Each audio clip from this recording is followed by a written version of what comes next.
why are we here on YouTube, Benita? Hello, Benita here. We are here on YouTube to tell our story, tell more stories, expand our audience, and share our experiences, and give you guys a little taste of what goes on behind the scenes and all that good stuff. So come hang out with us and enjoy. Yep. So we're just going to be talking about stuff that is like one, super fun for us, but then also stuff that you guys like suggest to us, and pretty much it's all kind of for the book readers of the world. Like, Yes. we're readers and we want to hang out with other people who love stories and love reading some of the same stories that we enjoy reading. So Right. that kind of kicks us off to like our first topic, which is we're going to be talking about the books that we are currently reading. So excited about this. So Mhm. excited. And I'm excited for this because I hope that this takes off and at least just a few people hang out and share some of what they're reading in the comments and whether they like what we're reading or have other suggestions, because I am open. When I first started BookBo, I think I had read like 150 books in a year. And I haven't quite got to get there again. And I'm actually currently reading an ARC, which is, if you're not familiar, it's an advanced reader's copy. And it's from one of the OG authors that I started in the very beginning when I had like no one to like recommend a book. I had found her and I've read everything that she's written. And her name is Mia Sheridan. And I am currently reading The Wish Collector. And it is awesome. I just started, so I'm not that deep in, but everything that she's ever written I've absolutely adored, so I'm really excited about it. And Mia, if you're not familiar, there's published authors and then there's self-published authors. Mia she was a self-published author. I believe she's actually with our friends now at Forever Romance. So shout out Estelle and all the girls in New York at Forever Romance. Hey. So she wrote Archer's Voice. Another one of my favorites is called Stinger. And it's kind of weird to talk to Errol about because I actually am from a romance background and he's a total fantasy guy, like YA, but she writes a lot of romance and it is just amazing. Archer's Voice is one of my absolute favorite books. And actually, I know we're going to be talking about a topic later about books that should be made into movies, and this is one that you cannot let me forget. I'm so excited about it. So, All right. yes. All right. Okay. What do you like about this book? Like what made you pick it up? Is it just because you love the author, or is it because like when you picked up this book? You get me. Yeah, so two things. Yeah, I get what you're saying. So two things. I love the author. It's what we call in the community a one-click author. Doesn't matter what they do, I will one-click, meaning like get it on a Kindle and download it. So it doesn't matter what she does, I will support everything that she does because she's amazing.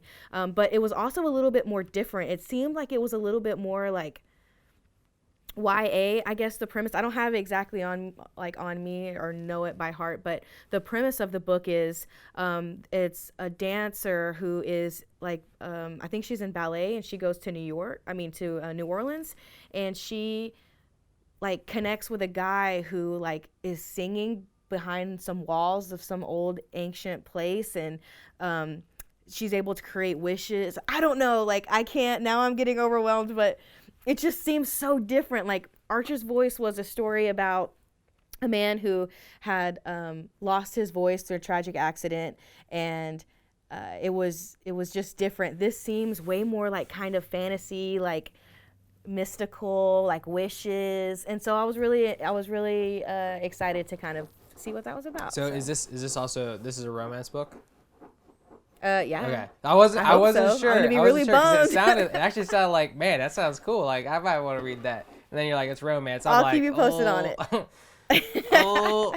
Yeah, I'm actually. I hope it is. I'm so far so good, and there isn't anything.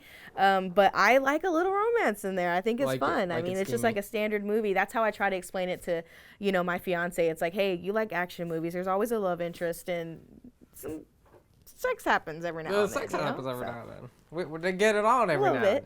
and then. A little bit. Spice it up. So thus far, you're loving it. Yes, I'm excited to go actually have some free time to start it tonight.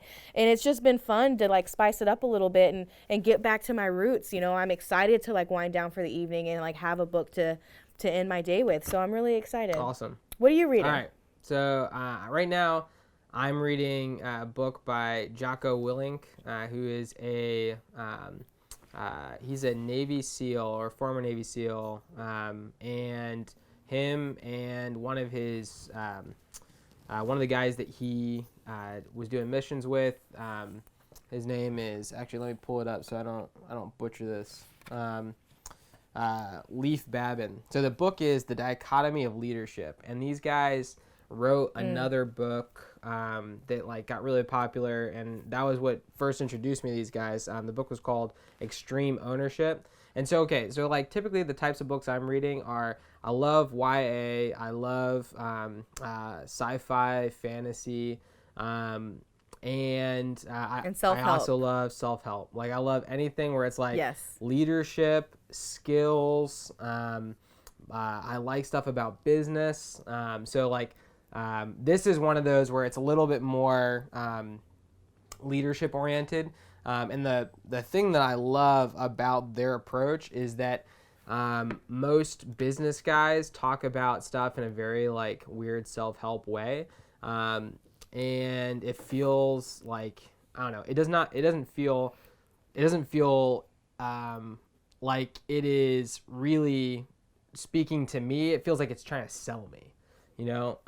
Yeah. So these guys, they're former SEALs, and so when they're talking, it's like, okay, now I feel like this is more about like what worked for them on the battlefield, you know, or this is like speaking in such a way that it's just more, it feels like a coach talking to you who actually cares about you. I when you told me about this, I had heard him on a podcast, and I can't remember if it was Theo. I can't remember his name. He's been on a lot of podcasts. Yeah, and then Joe Rogan, which is Yep. my guy's favorite. But yeah, he was talking about a leadership technique that I was like, wow, like I constantly want to be getting better and growing. And he had said something about, you know, leadership that really like changed my perspective. And so I want to know more. So I'm excited. I'll have to check that book out for sure. Jocko is hardcore. And the cool thing is that they are telling stories about their experience in war, but like immediately are like dialing it into like, this is what this looks like when you're, you know, applying this to business, or, you know, this is what this looks like, you know, just as something that you can apply to your everyday life. And there's been some really good stuff. This book is a good follow-up to their first book, Extreme Ownership. So Awesome. Yeah, so that's what I'm reading. I'm here for it. I really want, and Benita knows this, I really want to talk about this one series. I just discovered it. It's like the longest books. Like each book. So I listen to all my books. Benita, you also listen to all your books. I do. Yeah. Yeah. And I prefer it. I mean, no haters here. I like to read it. I prefer Kindle as well. But with the busy work with Amazon and everything that we've got going on in the shop, I can cash out books like nobody's business. Yeah. And I prefer it. Yeah, especially on a drive. But anyway, so like I had several really big drives. One of them was to Weekend Warrior, which we will have a video where we went to a like Lord of the Rings style place. And I can't wait to hear about that. No, I'm super excited to talk about it. But it was basically like being in Middle Earth. It was awesome. So anyway, on that drive, I started listening to this book called The Way of Kings. I had it recommended to me, and I'm like, you know, all right, this Who recommended that? So it was a close buddy of mine. His name's Gabe Vega. Okay. And his wife, I think, was the one who introduced it into their lives, and it's apparently her favorite book, like of all time. Okay. So I was like, well, that's a big claim right there. So I'm gonna check this out. So I did, and it's like easily. It's changed you. It's easily in my top. The crazy thing is it's so long. I love it when that it happens. kind of like when I think about like how long this book is, I'm like, it does take a while for you to, get to where I'm at now with it, where I'm like, yeah, no, this thing is just like, it's like all in my brain. Like, I love every moment of this story because you just get so attached to these characters because it does take you on a journey with them. Like 100%, you are there. It doesn't move super quick, and it's almost a good thing because it gives you time to like take it all in. But I just finished that book and then jumped into this one because I needed a little bit of a break because I did the first 3 books, and each book is like 50 hours. It's hard. It's almost like you're cheating on the book. So I'm like that. I was like that with A Court of Thorns and Roses by Sarah J. Maas. It was like the best book I had read in a really long time, and I couldn't get out of the world. Like everything was like about the cauldron, and I just couldn't start another book, and if I did, it had to be something exactly like that, which is hopefully something we can talk about again. But I'm starting Throne of Glass for the first time. I'm hoping to start it Friday, so we'll see. I'm scared because there's like a rivalry. It's like you either are a Court of Thorns and Roses or you're a Throne of Glass, but I love everything that Sarah J. Maas does, so I really I'm excited to start it. I mean, the hype is real, you know, and that's one of the things you can't sleep on is people are excited for a reason, so I'm all about that. So I actually read Throne of Glass.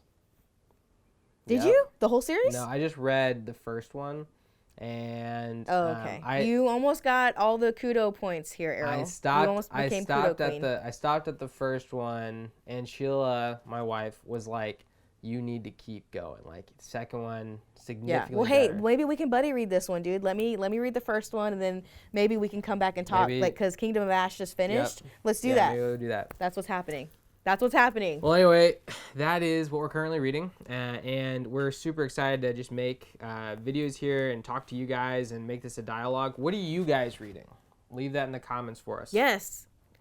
What do you recommend? Is there a book that like has changed you that you still can't stop thinking about even after all these years? Not necessarily current. Like, there's something that I missed? Like, I want to know. Please tell me, because this is actually something that I want to do for Christmas. Bookbo, I think, is like an awesome. I'm biased, obviously, but I think it's an awesome gift, and I'm trying to find something good to give the ladies in the office at Aaron's work. Mm-hmm. So if you have any recommendations of like books that have changed you, like leave them in the comments because I am interested. So. All right. Thanks for hanging. Awesome. All right. Till next time, guys.